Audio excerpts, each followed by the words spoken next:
The Path of Champions, a look back at the 1994 National Championship run. Too much time. Great defense, Arkansas, and they take it away. McDaniel will end it in style. Arkansas is in hog heaven. They've won the first ever national championship.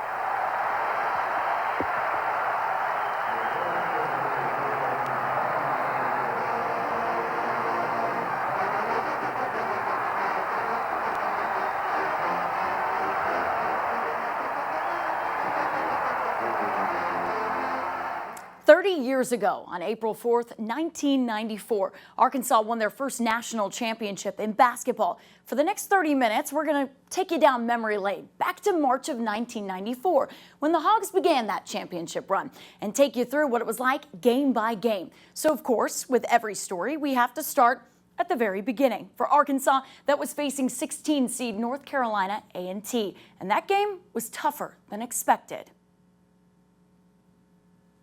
The road to the Final Four winds down our last first-round Midwest regional battle. The North Carolina A&T Aggies and the #1 seeds in the Midwest, the Razorbacks of Arkansas. In watching the NCAA tournament for years, you've always seen those first-round upsets, and it's always in the back of your mind. You don't want to be that team that gets beat by a lesser seed. So I think we were all just a little nervous. And just like that, by slowing it down, playing under control, North Carolina A&T within 5, looking to cut it even more. They've scored 7 straight. They've scored 10 straight. The first game is never easy. I was fortunate enough to work about 20 NCAA tournaments, and that first game always seemed to be that way. North Carolina A&T, the 16th seed, hangs with Arkansas in the first half. Definitely was a hard game. I mean, they came in there and they had their band, and that was the first time that I'd ever seen a band playing music that loud and being in the stands, and so that was different for us. Arkansas looking to break some space open in this game, and Thurman scored that in a foul. They were ready for a big game, and that's what happens in the tournament. Some teams come in, especially the lower seed or the quote Cinderella teams. They play some of their best basketball during the tournament, and that's what we faced in that first game. And for us to finally get that win under our belt, it was a big sigh of relief, but we had to work for it. Dillard hits the 3. And obviously, we were expected to blow them out, which they came out and played very well early on in the game. And fortunately for us, we had a lot of guys step up for us that day, and we were able to come out victorious. And that does it, and it ends with a block by Wilson on the wing. And Nola Richardson just exhale. I think that's the first time all night. Arkansas advances in Oklahoma City. And now let's go to New York.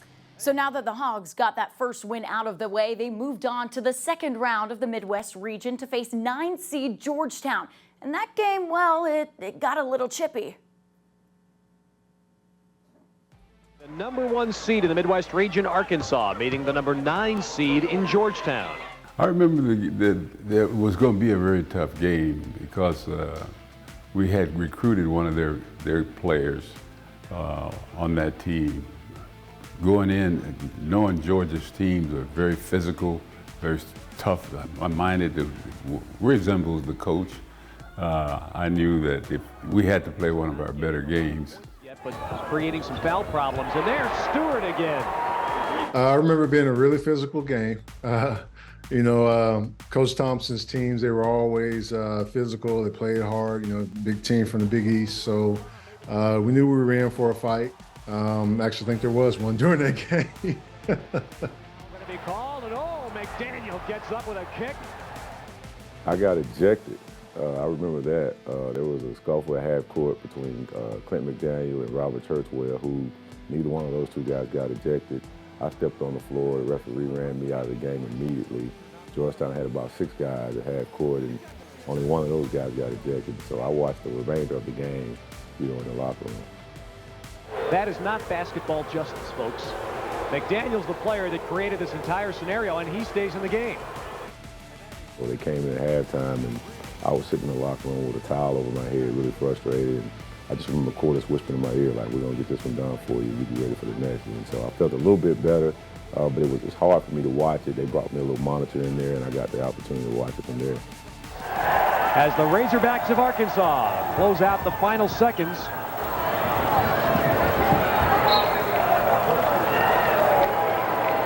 We've had a great regional here in Oklahoma City.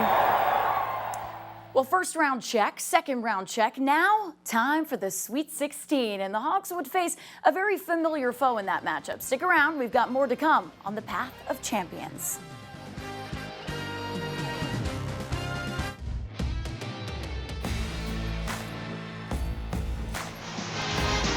Tonight, the Sweet 16 continues from Big D, Dallas, Texas, Midwest regional action.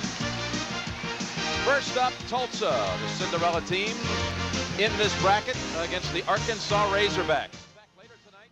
Welcome back to the show. The Hogs got past those first and second rounds, and now the Sweet 16, they would face a very familiar foe in Tulsa, as they had played them in the regular season, and it was a close one. Mike Irwin is here joining me now, and Mike, the Hogs were ready for round two with the Hurricane, right? Yeah, Courtney, in this game, the Razorbacks looked totally the part of a one seed. They ran at times, they played half court at times, and they shared the basketball, racking up an incredible 31 assists while shooting 66% from the floor. And, oh yeah, it was like a road game for Tulsa.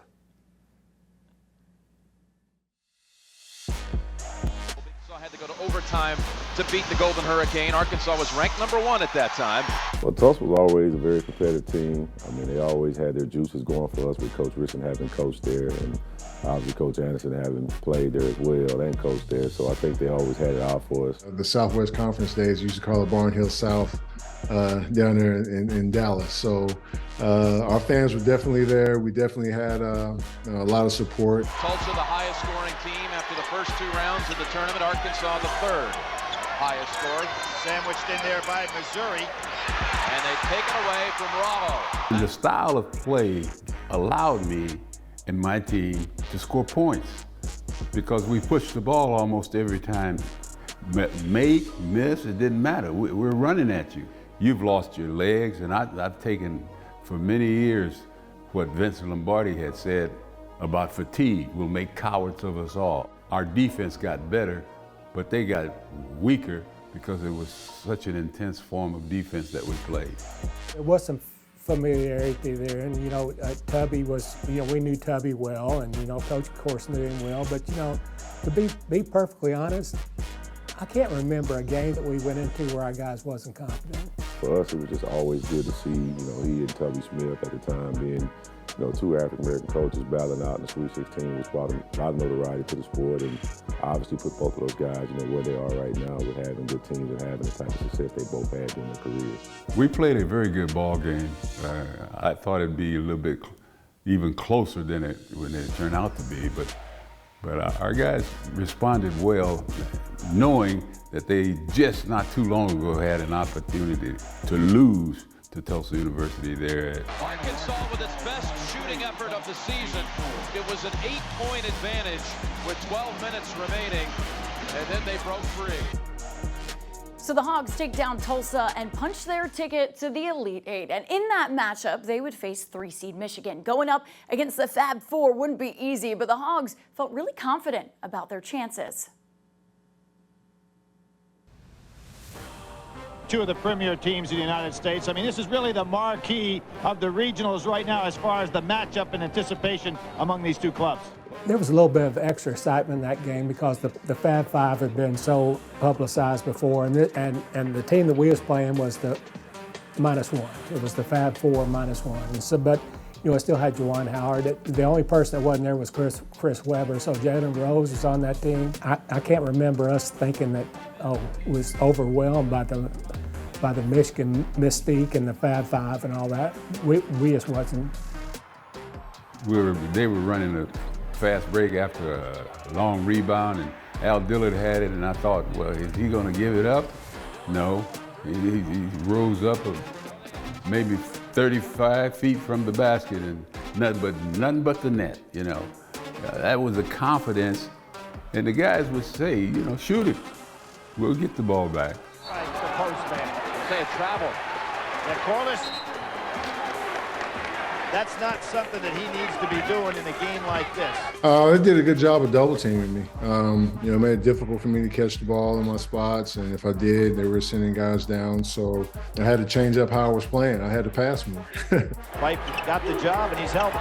Thurman way out there. Wow. It was a huge game, and so for me, once I saw they were doubling quarters, it was kind of like a buffet for myself and Alex Dillon and the other guys to step up and make plays. And fortunately for us, we were able to do that.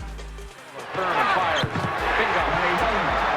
And that was kind of how the season went for us. You never knew who was going to step up and have that monster game, and Scotty definitely did it that game. You got to tip your hat off to them. I mean, they had a game plan. They came in and tried to execute it. But fortunately for us, we were able to find a way to win again. There's the final entry into the Final Four, the Arkansas Razorbacks. So now that their ticket to the Final Four was punched, they had to go to Charlotte, North Carolina to complete their mission of winning it all. We have that to come on the Path of Champions.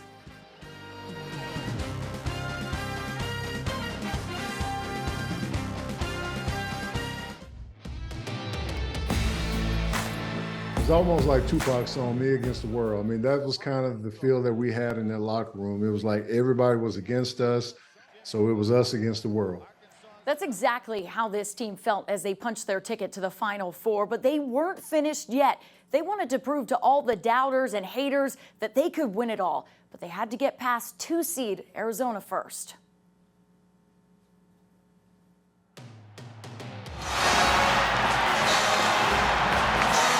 The 1994 Final Four is underway, and Arkansas in control first. People wasn't really giving us a great chance. I know we had been number 1 and 2 most of the year, whatever, but when people start talking about the Michigans and the Arizonas and the Dukes, that, we're still taking a back seat to them. Corliss.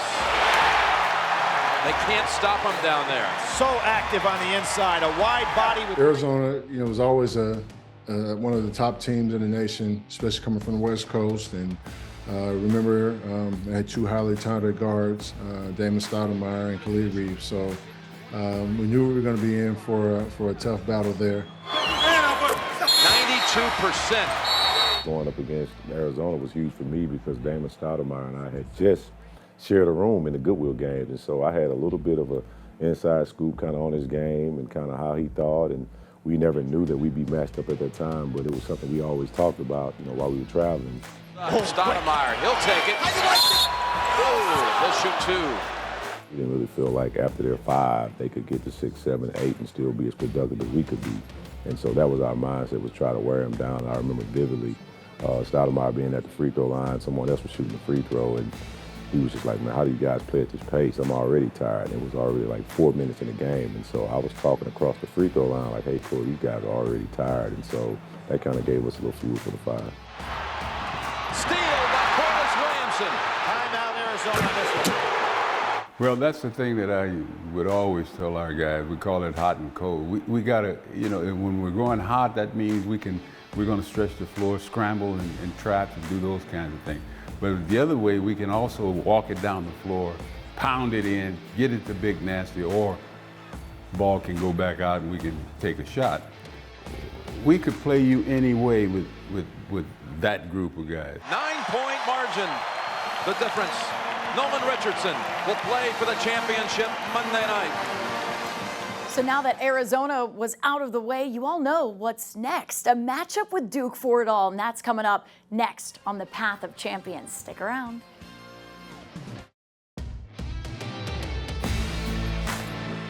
I just said, hey guys, remember now, the smart guys are playing the dumb guys, and we're not capable of being smart enough to win the basketball game. National media weren't giving Arkansas a chance as they met with Duke in the 1994 National Championship game. The announcers saying Duke would win because they're, the smarter team. Of course, Nolan Richardson using it as motivation for his squad. And look what happened. We're underway for the national championship. One more game.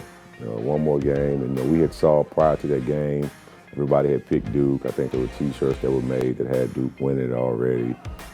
The next day, we get the wrong shoot-around time, and so we go and shoot around, and we only had like 3 minutes of the 45 that they allotted. And so we just kind of felt like it was still the disrespect of our program, but we still felt like we were the best team. Tough pass, got away from Biley Thurman, good shooter. Arkansas on the board with a 2. They had a strategy that they implemented. It was difficult for me to score. I remember missing a lot of shots, and I remember Grant Hill coming over from the weak side and blocking my shot a few times. So it was a different game. It's almost like a boxing match. You know, we were out there and just kind of feeling each other out, trying to see, you know, how they were going to play and how we were going to match it, and just made for a tough first half. Robinson at the buzzer. It's a 1-point game at the intermission. Well, see, they took a 10-point lead on us that second half as they come out the floor, and at that point when we got the timeout, that was a wake-up call. We're down 10. We got to go and play hog ball as when we first came up here. Let's go after like we're greedy. We got to get our intensity going. Coach Richard, as he always do, he calls the timeout and he says to myself and Corey and Corliss, hey, what defense do we want to play? And so he was like, what do you guys want to do? We're like, Coach, we got to pick them up. And so he's like, okay, let's pick them up. And so we went on a run and wound up tying the game. And from that point, we never really looked back. Well, we were trying to go 4 out, 1 in, and if I remember correctly, right in front of our bench, Corey was dribbling, I think, Clinton McDaniel out and trying to throw the ball into Corliss where Corliss was surrounded. At the time he drove baseline, I kind of peeked up at the clock and I saw it running down, and I'm thinking he's going to pass it to Dwight. And so he passes to Dwight, and at that moment, I was on the opposite side of the block because I thought a shot was going to be attempted. And so when I went to the block, Antonio Lang lost me for a quick second. I popped back out to the wing, and that's when Dwight bobbled the ball. And fortunate enough, I had already looked at the clock, so I knew that if I did get it, I would have to shoot. And so he threw it to me, and the rest has been history. Above his normal arch and drains it. But when he hit it, for some reason, and Duke had plenty of time, but you just kind of felt, hey, we got it now. Arkansas is in hog heaven. They've won the first ever national championship. It was overwhelming. All types of emotion were going through your body. You're happy, and then you don't understand why you're crying. You know, I made a joke out of it in the dressing room because my last parting words with my team is, hey, remember that in a few hours, what you did is history. The curfew is the same, ain't nothing changed. Just because we won a national championship doesn't mean that we shouldn't be getting ready to win the next one. Man, what an incredible moment for this team. But the reason we're still talking about that moment 30 years later was because of that group of players and that entire coaching staff. They were so unique. So what made them so great? We're going to talk about that next.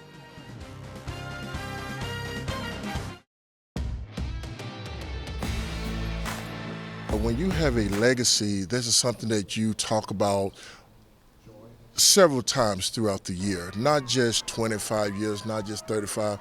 This is something that people's going to always talk about because, you know, we was once the first to do it. And I hope we're not the last, but this is something that you can't never get tired of talking about. And we're still talking about it 30 years later. Dave England said to me, when you look up a complete team in the dictionary, a picture of this team should show up right next to it. That was what was so special about this group. Courtney, as we have seen, each one of those 6 opponents offered a different challenge. That's what makes winning the NCAA basketball tournament so difficult. It's why the top seeds often fall short along the way.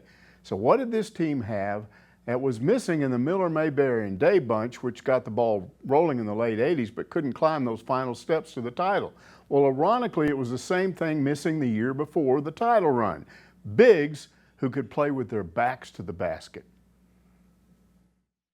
When I was a freshman, when we lost in the Sweet 16 to North Carolina, we felt like we were just 2 players away at that time. We didn't have a lot of size, which North Carolina did. So Coach went out and signed Darnell Robinson and Lee Wilson. And from that point, we had the confidence that, you know, we had the tools we needed to be the best team in the country. This was now a multi-dimensional team that could play any type of game necessary. I remember just standing at practice in October whenever we started practice. I said, we can win this thing. And we thought that from day one. The players really did, because you know they had made the Sweet 16 the year before and lost, and they didn't think they should have lost, and so they just kind of built on that. What Nolan now had was a team that could run and score off pressure defense like always, but a team that could also dominate in the half court. I used to get a kick out of the announcers saying, well, if you get them in a half-court game, they're not very good. We had a pretty good shooting team, but more so a very good passing team and a very unselfish team. And that's why I was able to play so many players. Inside, Arkansas already featured one of the toughest players in college basketball in Big Nasty. With an in-your-face point guard like Corey Beck, now out front, that grit began to spread throughout the entire team. There was a type of toughness to our team that a lot of people they may have seen, but just really didn't know unless you were actually in that locker room and you know, around us all the time. And I think that was the one thing that really pushed us over the edge was the toughness that we had as a team, because we were resilient. We were gonna fight you tooth and nail. The final component was something almost every championship team has to have. They policed themselves. Everybody took ownership of that team, and everybody was unselfish, and it was one of those things where you had a quiet air of confidence about you. I just remember it being the ultimate team, and it was such a joy to be around those guys. Mike, that's absolutely what it was all about, a special set of players and coaches. And because of that, in 1994, Arkansas was truly in Hog heaven. Thank you so much for watching our show. We appreciate you all for tuning in. We'll see you next time, and thank you so much. Thanks for watching The Path of Champions, a look back at the 1994 National Championship run.